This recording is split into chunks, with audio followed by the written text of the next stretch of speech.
Nagpo-post ka araw-araw, active ka, may reels, may stories, may captions, pero tanong, may direction ba? Maraming negosyo ngayon sobrang busy sa content, trending audio, magandang graphics, may konting boast pa, pero walang malinaw na mensahe, walang positioning, walang dahilan kung bakit ka dapat piliin.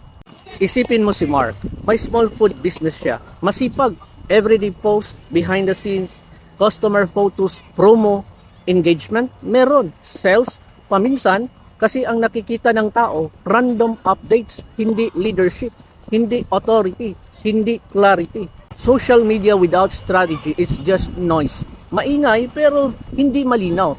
Visible pero hindi memorable. Tanungin mo sarili mo, ano ba talagang role ng content mo? Para ba magustuhan ka lang? O para magtiwala sila sa'yo? Kapag wala kang strategy, reactive ka. Post ka kapag may time, post ka kapag may idea, post ka kapag may sale, pero walang system. At kung walang system, walang predictable growth. Hindi algorithm ang problema, hindi market, clarity. Yun ang kulang. Clarity kung sino ka, clarity kung sino ang target mo, clarity kung anong problem ang sinusolve mo. Kung ang content mo hindi nagtuturo, hindi nagpuposisyon, hindi nagli-lead, audience mo, hindi ka rin susundan. Business is leadership, hindi ito popularity contest.